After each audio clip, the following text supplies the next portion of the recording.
그래서 아까 저기 그러니까 그런 방안 중에 아까 뭐 이 찍기 전에 조금 말씀을 네. 하셨습니다만 기업들이 돌아오는데 네. 우리한테 돌아오는데 혹은 우리 그 기업 환경을 네. 좀 더 우리 기업도 돌아올 뿐만 아니라 다른 외국 기업들도 투자를 FDI 같은 걸 할 수 있도록 해외 네. 기업 투자를 할 수 있도록 하는데도 쓸 수도 있겠네요. 그것도 그럼요. 일종의 지금 예를 들면 이런 겁니다. 우리나라가 얼마나 지금 제가 문제의식이 없고 안타까운 거냐면 지금 전 세계가 경제가 장기 불황으로 가기 때문에 예. 우선 다른 나라 기업들이 들어오기 전에 해외에 나가 있는 자국 기업을 불러들이는데 지금 예. 혈안이 되어 있습니다. 일본도 예. 그렇고 예. 미국도 그렇고 예.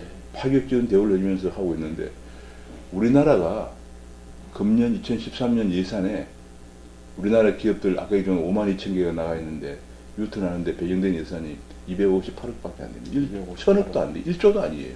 그런데 비해서 현재 공공부문의 치료 사업 같은 거 예, 있잖아요. 예. 여기에는 근 1조 원이 넘는 돈을 배정하고 있습니다. 이게 도무지 정신이 없는 거죠. 예. 아니 그 사람들이 지금 현재 우리나라는 각 동네 가보면 공단이라는 게 다 잡초가 무성합니다. 그럼 어차피 법인이 기업에 안 들어오면 법인세도 못 거두고 공단은 잡초가 무성하고 놀고 있습니다. 예. 그러면 토지도 무상으로 제공하고 법인세도 어차피 안 들어오는 게 법인세도 안 받겠다든지 또 여러 가지 그 시설 같은 거 뭐 또 이전 비용 같은 이런 거 하는데 한 1, 2조 배정해서 국내 일자리 창출하면 누가 잡아갑니까? 예. 그래서 벌써 그런 문제시가 안 되겠다는 얘기예요. 예. 그래서 제가 보기엔 그런 부분에 우리가 돈을 좀 쓸 수도 있다는 거. 근데 현재 이제 그런 참 말씀 참 좋은데 문제는 현재 뭐 복지 지출 쪽에 약속해 놓은 것들 그런 걸 감당하기에도 지금 만만찮은 상황이라서. 그래서 제가 보기에는 예. 지금 우리가 대통령께서 당선되기 전에 공약했던 사항들을 물론 이행해야 되겠습니다만 예. 그 대통령께서 당선되신 이후에 인수위 시절에 새로 그 등장한 큰 이슈가 엔저 아베노믹스거든요. 예. 이 아베노믹스라는 것은 우리가 잘못하면은 경제를 위기로까지 몰고 갈 수 있는 그런 상황이기 때문에 우리가 엔저가 왔을 때 두 번 다 엔저 때문에 위기가 왔어요. 1997년 금융위기도 그 전에 우리가 원인 환율이 30% 우리가 원화 가치가 절상이 되었고요. 예. 2008년 위기 전에도 원인 환율이 47% 절상이 돼서 위기가 왔습니다. 예. 이번에도 지금 현재 벌써 원인 환율이 한 벌써 30% 정도 절상이 되어 있는 상황입니다. 예. 그렇기 때문에 그런 걸 생각할 때 만약 위기가 온다 그러면 복지 의무가 아무도 할 수가 없습니다. 그래서 제가 보기에는 가장 새로운 변수이기 때문에 그 새로운 변수의 등장을 고려해서 우선 정부의 복지 지출에 완급을 좀 가려야 할 것으로 생각이 됩니다. 환율을 그런데 지금 현재 이제 제가 여쭤보고 싶은 게 네네. 환율을 그러면은 이제 통화당국이나 네. 정부에서 원하는 수준으로 다시 말하자면 너무 우리 수출품이 비싸지 않도록 네. 말하자면 원화를 다시 좀 지금보다는 좀 약한 쪽으로 네. 그걸 실질적으로 하는데 어려움은 없을까요? 제가 드리는 말씀은 그러니까 달러라든가 엔 같은 경우는 그 증발을 해도 해외 쪽에서 이게 국제 결제 통화라서 상대적으로 이런 걸 하는데 부담이 인프레라든가 이런 부담이 적을 것 같은데 참고로 우리는 말씀드리면 환율 제도가 우리가 이제 1997년 금융위기 때 IMF의 구제금융을 받으면서 IMF와 MOU를 체결하면서 자유변동 환율 도입했습니다. 아시아 지역에서 자유변동 환율제를 도입하고 있는 나라는 일본과 한국밖에 없습니다. 지금 일본은 말씀하셨지만 세계에서 기축통화입니다. 세 번째 많이 쓰이는 기축통화죠. 그리고 일본은 경제 규모가 크죠. 근데 우리나라는 경제 규모가 적은데 아시아에서 중국도 거의 완전히 경직된 관리변동 환율제죠. 홍콩도 커런시 보드라고 그래가지고 1대1로 달러와 바꾸는 시스템이죠. 심지어는 싱가포르는 BBC라고 그래가지고 베스켓 제도입니다. 말레이시아, 타일랜드 다 관리변동 환율제예요. 그러면은 우리가 근본적으로 우리나라의 적합한 환율 제도가 무엇인지, 어떻게 환율을 안정시킬 것인지, 우리나라는 경제 규모가 1조 달러밖에 안 됩니다. 전 세계 경제가 약 70조 달러 되죠. 미국같이 미국에는 16조, 일본이 5조, 뭐 이 정도 되는 큰 경제가 전부 양적 완화라고 하는 엄청난 돈을 풀어내는데 우리나라 경제 규모는 그야말로 망망대해에 떠 있는 작은 돛담배 하나 같은 나라예요. 그러면 그 망망대해가 파도를 강대국들이 큰 규모의 경제가 전부 돈을 풀면서 그야말로 파도를 치고 있습니다. 그럴 때 우리나라가 어떻게 해야 되겠습니까? 그냥 가만히 있으면은 자유변 환율제니까 그게 좋다 가만히 있어 우리나라가 견딜 수 있느냐? 안 된다는 얘기예요. 그래서 제가 보기에는 우리는 이런 경우에 우리가 그동안에는 굉장히 어려웠었는데 다행히 최근에 그 스몰 오픈 에코노미 예. 작은 개방 경제 국가들이 너무 피해를 많이 보기 때문에 G20 회의에서 자본 이동 관리 원칙이라는 걸 만들었어요. 예. 강대국들의 양적 완화 정책 때문에 소규모 개방 경제가 너무 피해를 많이 볼 때는 소규모 개방 경제 거시 건전성 유지 차원에서 자본 이동을 어느 정도 규제할 수 있다 하는 것을 자본 통제가 아니고 자본 이동 관리라 그래 그 원칙을 만들기 때문에 우리나라 바로 그런 데 해당되는 겁니다. 예. 그래서 제가 보기에는 우리가 지금 정부가 좀 그런 걸 면밀히 검토하고 해서 예. 빨리 필요한 조치를 도입해야지. 항상 이게 보면은 뒷북식으로 다 위기가 온 다음에 난리 피우고 예. 우리나라는 꼭 그러잖아요. 예. 그 다음에 이제 그 금리로 네. 넘어가가지고 지금 이제 사실은 이제 여러 군데서 한편으로는 이제 중앙은행이 할 일이 많습니다만 그 가운데 이제 중요한 걸로 꼽는 게 전통적으로 해왔던 게 이제 네. 화폐 가치하고 네. 그 다음에 그 물가 결국 같은 이야기인데 그걸 안정시키는 거고 그러다 보니까 어떤 면에서는 조금은 정부보다는 훨씬 더 보수적으로 좀 화폐 통화 정책을 가져가려는 성향이 있는 것 같습니다. 한은 같은 경우는. 근데 여기에 대해서 이제 많은 압력이 들어오고 있는데요. 금리를 좀 인하할 필요가 있다.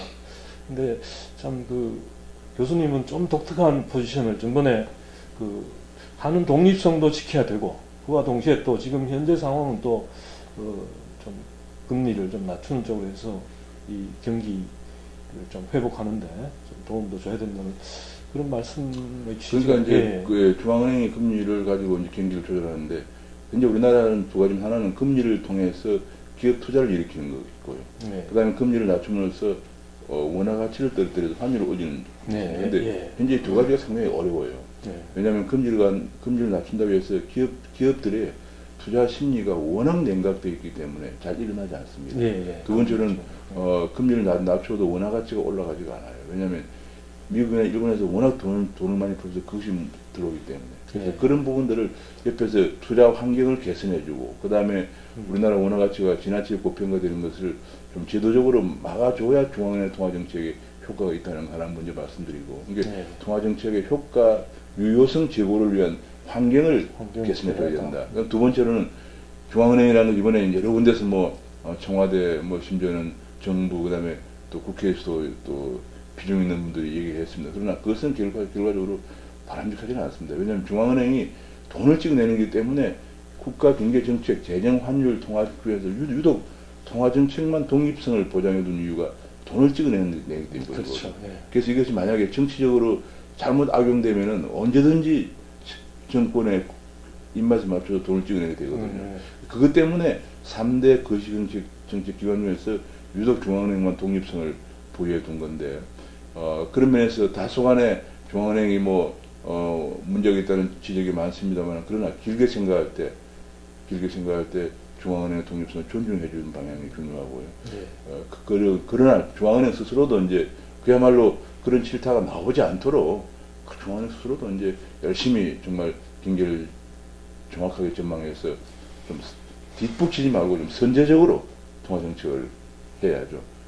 그런 차원에서 이제 금리 완화적인 금리 정책이 필요합니다만 어디까지나 중앙은행 기능을 존중해 줘야 되고, 또 한 가지 중요한 것은 현재 금통위가 7명인데 금통위원이 4명이 정부에서 사실상 임명을 하고 있거든요. 그래서 이런 부분들을 또 개선돼 줘야만 되는 상황이고 해서 우리가 통화정책을 완화적으로 해야 되지만 중앙은행의 독립성은 여전히 중요하다는 걸 제가 말씀드리겠습니다. 그래서 이제 한번 생각해 보면 지금 국채 이제 발행을 할 거고, 그러면 국채가 지금 이제 만약에 국채를 한은이 인수해 준다면, 그럼 그게 이제 통화를 이제 늘리는 셈인데, 그러면서 또 그 국채 발행에 따른 압력은 줄겠지만 이자가 올라가는, 그 대신에 그게 이제 또 한편으로는 인프레라든가 그런 문제 같은 게 있고, 여기에 쓰신 게 이제 그 재정 건전성이라든가 방금 제가 말씀드린 그런 문제들이 있지만, 지금 좀 시급하다. 네. 한편으로는 경기 회복을 안 하고는 문제가 심하다. 이런 인식을 갖고 계십니다. 제가 지금 보니까 예. 결과적으로 이제 단기 안정화 정책은 세 가지거든요. 수단이 예. 환율을 상승시키는 방법, 그다음에 재정 지출하는 방법, 예. 금리를 낮추는 방법인데 제가 실전 분석을 해보니까 예. 환율을 올리는 방법이 가장 효과적이에요. 환율. 예. 왜냐하면 우리나라가 수출이 거의 1년에 한 5,500억 달러 정도 되거든요. 예. 그 50% 정도 수출이 되기 때문에 GDP의 수출 의존도 50% 넘기 때문에 그것이 가장 효과적이고 또 비용이 안 드는 겁니다. 예. 왜냐하면 국채를 발행 안 해도 되고 통화를 안 찍어도 되거든요. 예. 다만 그것은 굉장히 국제적인 아까 얘기했지만 자본이동 관리 원칙의 범위 내에서 해야 되고 또 국제적인 공조가 필요합니다. 그래서 국제금융 외교가 필요. 우리가 환율을 올릴 수밖에 없다는 것을 G20 회의 같은 데를 통해서 우리가 다른 나라들에게도 이해를 시키는 그런 국제금융 외교가 필요하고요. 그 다음에 두 번째로 이제 나오는 것이 현재 통화 정책이 효과가 별로 없기 때문에 왜냐하면 아까 투자 심리가 워낙 냉각돼 있고요. 두 번째가 재정 정책인데 재정 정책이 이제 근데 20조 그러면은 현재 우리 GDP가 약 한 1,200조 정도 되거든요. 그러면 대체로 한 20조면 한 1%가 조금 넘는 상황입니다. 그러면 현재 우리가 금년에 2012년도에 재정 적자 관리 대상 수지가 0.4% 정도 됩니다. 그럼 그것이 이제 올라가면 제가 보기에 우리나라 재정 적자의 GDP에 대한 비율이 1.5%가 넘었을 가능성이 있어요. GDP에 대한 적자가 또 이렇게 복지 지출도 이렇게 해가지고 이렇게 넘어서면은 재정 적자 관리가 잘못하면 위험해지기 때문에 그러나 또 너무 적게 하면 성장이 회복 안 되니까 그래서 한 20조 정도가 저는 맥시멈이라고 생각하고 그것을 다시 또 내년에 또 그런 일을 하지 않도록 아까 말씀드린 것처럼 성장 독립 합충하는데 써야 된다는 거고 국채를 발행할 때 인수가 문제인데 한국은행 인수하면 아까 말씀드린 돈을 발행하게 되는 거고 또 해외에 팔면은 그만큼 또 우리나라 외채가 또 되는 거고 그래서 정말로 어려운 선택이라는 걸 알고 그 돈을 귀하게 써야 된다는 말씀. 그렇죠. 그러니까 제가 옛날에 그 남미 쪽에 빚이 너무 많아서 문제다. 그래서 제가 교수님한테 질문을 드린 적이 있어요. 아니 그 빚을 얻은 것보다 더 생산적인 데 투자해서 원금을 갚을 수 있는 데 했으면 되지 않냐. 그렇게 말씀을 드렸더니 물론 네 말이 맞다. 그런 말씀을 그러니까 이것도 그러니까 국채 정부 재정 그런 것들이 말하자면 빚 얻는 것보다 지금 더 생산 말하자면 지금 얻었지만 또 물론 정부가 지금 경기 부양을 하는 목적도 있다 보니까 그게 빌린 걸 갖다 갚고도 남을 만큼 될 정도를 보장하라 이렇게까지는 아니더라도 지금 말씀하신 것처럼 실제로요. 참 좋은 말씀하셨는데요. 우리가 2차 대전이 끝난 다음에 미국이나 국제기구에서 다 원조를 줬습니다. 피식민 요구에게. 근데 오직 한국만 성공한 가장 큰 이유가 다른데 다 조사해봤지만 해보면 원조를 받았지만 다 그 돈을 투자에 안 쓰고 다 부패했는데요. 그래서 빚만 남아있고 돈은 공장 하나 지어지지 않은 겁니다. 그래서 다 안 되는데 한국은 철저하게 생산적인 투자를 한 겁니다. 근데 지금은 이 단계에서 경제민주화도 복지돼가지고 물론 그분들의 복지도 필요하지만은 정말 생산적인 투자보다는 벌써 20조 원 정도 되는 돈을 두고 서로 가져가지고 난리예요. 지금 현재 벌써 이 돈이 사실상 여유가 없습니다. 20조 중에서 이미 벌써 세수 부족에 12조가 쓰이고 나머지 8조 원 정도 되는데 그 8조 원 가지고 지금 각 국회의원들이 다 요즘 우리나라 국회의원들은 다 정의의 사도 다 취약계층 서민들 도와줘야 되고 내가 내 지역구 뭐 해야 되고 이렇게 지금 난립니다. 참 이게 정말 우리 국회의원들 정말 정신 차려야 된다는 거 제가 말씀드리고 싶습니다. 하여튼 그래서 지금 이제 제가 옆에서 이제 말씀하신 걸 이렇게 쭉 들어보니까 지금 이제 그런 부분에 대한 인식만 좀 이렇게 그 돈이 쉬운 돈이 아니고 한편으로는 많은 부담을 그러니까 가지면서 이게 국채 발행이란 게 사실 지금 쓰는 데다 써버리면 세대 간 부담을 분배하는 점에서 더 문제가 있는 것 같습니다. 그럼요. 그러니까 지금 소비하고 아무 게 남은 게 없으면 나중 다음 세대가 그걸 또 갚는데 또 힘을 들여야 된다면 그건 또 그런 부분에는 또 그런 점이 있는 것 같고 절대로 제가 강조드리고 싶은 것은 우리 국회의원님들 일회성으로 쓰기 위해서 국채를 발행하면 안 된다는 겁니다. 그 메시지라도 오늘 이렇게 얘기해. 현재 우리나라는 지난 금년 여름에 난리가 났지만 전력 공급량이 부족해서 공장을 넣지 못할 정도. 예. 그런데 전력 투자에 왜 안 씁니까? 예. 바로 그런 부분들이 예를 들면은 예. 아까 해외에서 공장을 유치하거나 예. 아니면은 그런 전력 생산이라든지 이런 것에 해야만이 항구적으로 우리가 경제 발전을 쓸 수 있고 또 그런 걸 하면서 일자리도 창출돼서 단기적으로 경기도 회복된다. 이런 생각을 가지고 접근을 해야지. 내 지역구 혹은 뭐 내가 관련되는 거 이런 거 생각하다 보면은 또 내년에 또 국채 발행해야 돼요. 예. 그러면 안 되죠. 예. 참 그 지금 아까 말씀을 뭐 하다 말았습니그 부분 지금 말씀하신 그런 부분에만 좀 철저한 인식을 가지고 어차피 지금 전체적인 방향은 아마도 추경 규모가 약간의 여야 간의 조정은 있겠고 그렇겠지만 네. 아마 통과될 것 같고 네.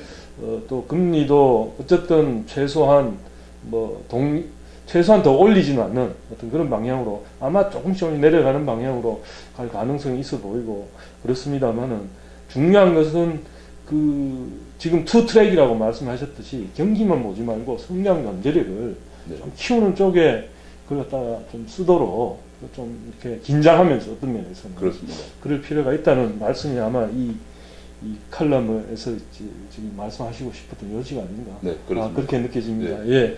하여튼 뭐 오늘 이 칼럼 생생 토크를 한 보람이 있네요. 뭘 네. 진짜 의도하셨는지. 예, 감사합니다. 제가 그래서 오늘 오정훈 교수님과 함께 참 사실은 다른 여러 가지 여쭙고 싶은 것도 많습니다만 다음 기회에 또 여쭤보도록 하고 오늘 칼럼 생생 토크 5회 경기 회복과 함께 성장 동력을 확축하는 원 트랙이 아니라 투 트랙의 그런 대책이 아주 시급하다 이런 주제로 아주 좋은 말씀 잘 들었습니다. 예, 교수님 감사합니다. 네, 감사합니다. 예, 감사합니다.